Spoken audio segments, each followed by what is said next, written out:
Are you even listening to me? I asked, feeling frustration bubbling up inside. We were discussing our daughter's career path for her senior year of high school, but my husband Dave was distracted by his phone. I'm talking about something important here, I said, trying to keep my voice calm. Dave glanced up briefly. If she wants to go to college, she'll have to pay for it herself. I don't have money to throw away on my daughter who can't even take care of her own grandmother. I stared at the screen of his phone, bewildered by what I saw. What on earth does he mean? I thought, my mind racing. Dave and I had been married for 18 years, and our only daughter, Anna, was a sophomore in high school. Things had been going well, and I was studying hard, and we were managing a peaceful life together. But there was one issue that continued to gnaw at me, my mother-in-law, Judy. When I married Dave, my own mother passed away soon after. At the funeral, Judy had made a series of inappropriate comments. "Mom, you're my son's wife now. Don't waste your tears on this," she had said, completely insensitive to my grief. Her comments didn't stop there. The reason she died so young was because of her own bad behavior, Judy had added, making a mockery of my mother. I was stunned into silence, and Dave, furious at his mother's cruelty, had told her to leave. Since then, we had cut off contact with Dave's side of the family. My anger towards Judy had dulled over time, but the thought of never seeing them again lingered. They were, after all, Anna's grandparents. Then we received the news of my father-in-law's death. Despite the strained relations, we attended the funeral. Judy, who I hadn't seen in years, appeared frail and grief-stricken. She seemed genuinely heartbroken, and I wondered if she was truly mourning the loss of her husband. A few days later, after the funeral and the inheritance matters were settled, Dave came home with a proposal.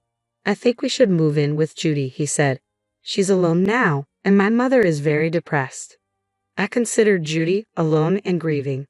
Maybe she was feeling the weight of her loneliness more than I had realized. I understood why Dave was concerned for Judy, and after some consideration, I agreed that moving in with her might be the right thing to do. So we packed up and relocated to my in-laws' house. At first, I was hopeful. "I'm looking forward to living with you, Judy," I said, but Judy's response quickly soured my optimism. "You haven't done much as a wife so far, so you better start making up for it," she said sharply. "And while you're at it, make me some tea. Can't you see I'm feeling down? You need to be more considerate." I was taken aback by her harshness. I had moved in with the intention of easing her loneliness, but her attitude was anything but welcoming. To make matters worse, Dave and I both worked full-time, but he left all the household chores to me. "Hey, is dinner ready yet?" he asked as he came home from work. "You're such a bad wife, ignoring your duties. I'm really disappointed in you." I couldn't understand why Judy was constantly criticizing me, and it seemed to be getting worse. Judy's discontent didn't stop with me. She started targeting Anna too. "Hey, please fold the laundry," Judy would demand. "But I'm studying right now," Anna would respond. Judy's reply was steaming. "What a charmless girl you are, just like your mother. You can't even obey your elders. Girls should be helping around the house instead of just studying." Anna, going through a rebellious phase, snapped back. "Studying is important. Doing house chores all the time isn't useful." Judy's frustration boiled over. "You're such a useless child." The tension between Judy and Anna escalated rapidly, and the situation grew increasingly strained. It was clear that the relationship was deteriorating fast. I found myself regretting our decision to live with Judy, questioning why I had agreed to this in the first place. Meanwhile, Dave was gradually being swayed by Judy's influence. "Welcome home, honey," Judy greeted him as he walked in. "Let me take your bag and jacket. You should sit and relax." "Thanks," Dave replied, settling into a chair. Judy turned to me with a disapproving look. "It's a wife's job to serve her husband," she said. "I'd like to teach Clara how to be a good wife, but it's difficult when she's unmotivated and doesn't take me seriously." I could hardly believe what I was hearing. Dave, under Judy's influence, defended her whenever she lied or complained, ignoring what Anna and I had to say. "Clara and Anna are always harassing me," Judy complained. "Please do something about it." "That's disgusting," I said. "I've never harassed her. She always crumples up my laundry and treats me terribly," Judy continued. "I've never done that," I protested. "She's the one who complains and harasses me constantly." "How dare you talk like that?" Judy snapped. "You're not being a good wife at all. It's all thanks to me that you're able to live comfortably. You know that, right?" Dave, believing Judy's lies, began to lash out at me and Anna. As this turmoil became a regular occurrence, Anna was about to start her senior year of high school. The situation reached a new low on the day of a parent-teacher conference at her school. I made it a point to attend every parent-teacher conference and always kept Dave informed about what was discussed. That evening, we were in the living room after dinner, discussing Anna's college plans. Anna's considering several colleges with strong programs in her field, I said. Her teacher mentioned that if she's set on this particular college. Are you even listening to me? I interrupted, noticing that Dave was absorbed in his phone. He didn't look up or show any interest just like he had been last year. I'm talking about something important here, I persisted. Shut up, Dave retorted. If she wants to go to college, she'll have to pay for it herself. I don't have money to waste on a daughter who can't even look after her own grandmother. I was taken aback by his response. What are you talking about? What do you mean, stupid? I don't have any money of my own, and you're being incredibly irresponsible. You have some nerve relying on me for money when it suits you. Dave snapped. You're just like your mother. I wonder how she raised you to be so entitled. My daughter, Anna, who had been listening, confronted Dave. His anger flared up, and Judy chimed in, taking Dave's side. If the mother is inadequate, the daughter will be too, Judy said.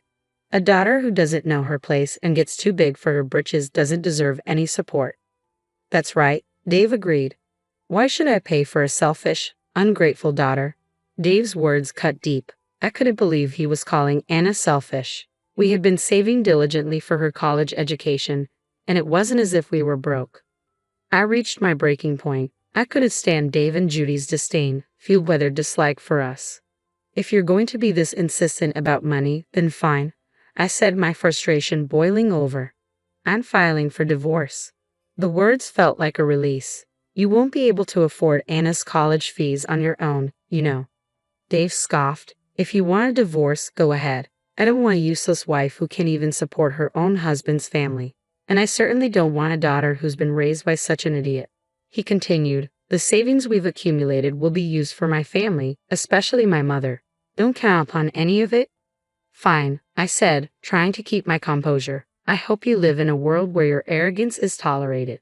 Dave's anger flared, and he looked down at me with disdain. I met his gaze with a defiant laugh. Don't worry about the money, I told Anna gently. Just come with me. Anna, bewildered by the sudden turn of events, remained silent. You're going to run to your father and cry, aren't you?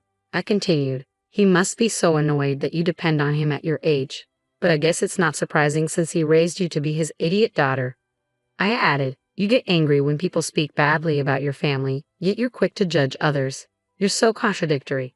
When Anna heard my words, she seemed to come to a realization. Let's go now, Anna, I said. Okay, Mom, I'm coming with you, she replied. So Anna and I left my in-laws' house and decided to stay at my parents' place for the time being. A few days later, I instructed my lawyer to move forward with the divorce and sent a certified notice to Dave. Not long after, Dave showed up at my parents' house. What are you doing here? I asked, opening the door. I'm so sorry. I apologize sincerely. Dave pleaded. I don't want a divorce. Please come back home. He looked at me with a pitiful expression and tried to cling to me. I was stunned by his audacity. I had already suspected that our joint savings were dwindling. When I requested a background check from the credit card company, I discovered that Dave had been spending money at a club, entertaining hostesses. It seemed he had been preparing for the divorce in secret. Dave was known at the club as a customer that hostesses avoided. In his desperation, Dave had proposed to one of the club hostesses, claiming he wanted to marry her. I'm going to divorce my wife, so marry me, he had said. What are you talking about? The hostess had replied, clearly uninterested. I truly love you and can make you happy, Dave insisted. I'm not interested, she had said, rejecting his proposal. When Dave's advances were repeatedly turned down, he became a nuisance. Eventually, he was banned from the club, and his contact information was blocked. Still undeterred, Dave waited near the club, hoping for another chance. I'm serious, he pleaded. Please just listen to me. I have to go to work now, the hostess said firmly. Please, I need to talk to you, Dave persisted. I'm in a hurry, she responded, leaving him behind. When Dave attempted to speak with the club hostess directly, she rejected him coldly. His persistent behavior did not go unnoticed. His colleagues at work began to shun him. When his boss learned about Dave's nighttime escapades, he was summoned for a serious discussion. I hear you've been stalking a club hostess, the boss said, clearly unimpressed. I'm not too fond of that kind of behavior. Dave, still fixated on his pursuit, responded, I'm serious about our relationship and thinking about marrying her. I really love her. I understand your feelings, the boss replied, but I'm not sure she shares the same intentions. If you speak with her properly, she might understand. Well, to begin with, I thought you had a wife and a daughter, the boss continued, looking perplexed.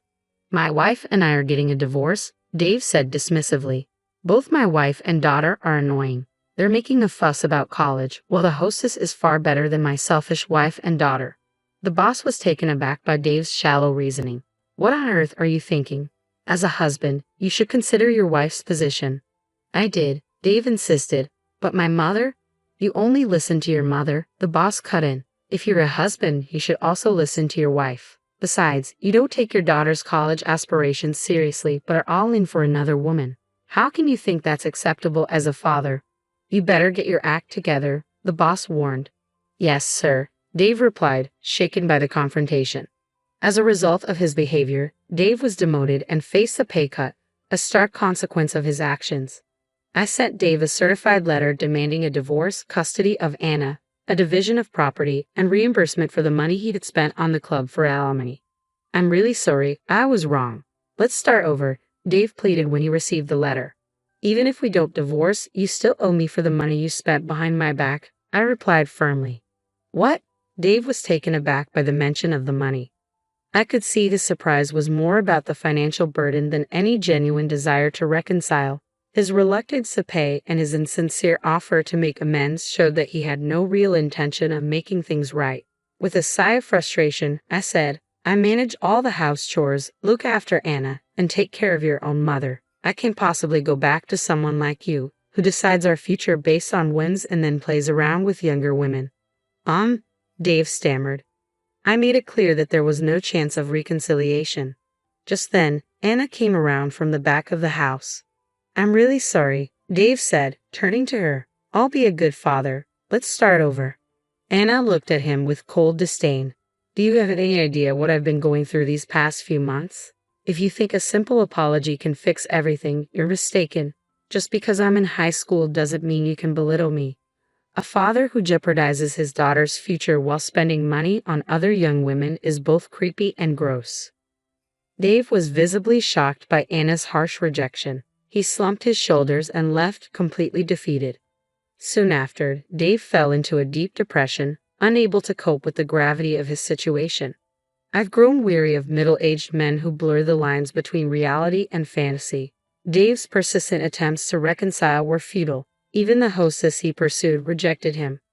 Eventually, Dave accepted the terms and paid the fees I claimed. The money he spent on the club and the alimony was covered by my ex-father-in-law's inheritance, but it wasn't enough. The remaining balance was paid in installments. The monthly alimony and child support payments became a struggle for Dave, especially after his pay cut at work. After the divorce, Judy came to visit me at my parents' house. You've made my life so difficult, she said, her voice sharp. I've forgiven you, so you should forgive my son and come back home. Judy's accusations and screaming at the front door left me exasperated. I was fed up with my selfish mother-in-law who always looked down on me. I called Dave, who rushed over to pick up Judy. Mom, what are you doing? He asked, bewildered. I'm telling your stubborn wife to get her act together, Judy replied, still fuming. I'm not his wife anymore, I said calmly. I have a record of everything you've said to me while we lived together, and I can file for additional alimony if you keep this up. Are you even listening to me? Judy retorted, her anger rising. How did you speak to me like that? She snapped. That's enough, Dave finally interjected, his patience wearing thin. You're putting me in a difficult position, Mother. In a fit of anger, Dave decided to put Judy in an institution. With the alimony, child support payments, and facility costs, Dave's financial situation became increasingly strained. Another challenging month passed. Dave now had to manage all the house chores alone and face a lonely existence. Meanwhile, Anna and I were finding peace at my parents' house. She focused on preparing for her college entrance exams despite the chaos. "Here's your dinner," I said, handing her a plate. "Why don't you take a break?" "Thanks, Mom," Anna replied, her eyes brightening. "I was just starting to get hungry. I'll eat now." "You're working hard," I said, "but don't push yourself too much." Anna smiled. "I'm determined to be independent and succeed on my own. I'm not going to rely on anyone else." I chuckled at her resolve. If my daughter is committed to her path, I'll do everything I can to support her. Her happiness means more to me than anything else.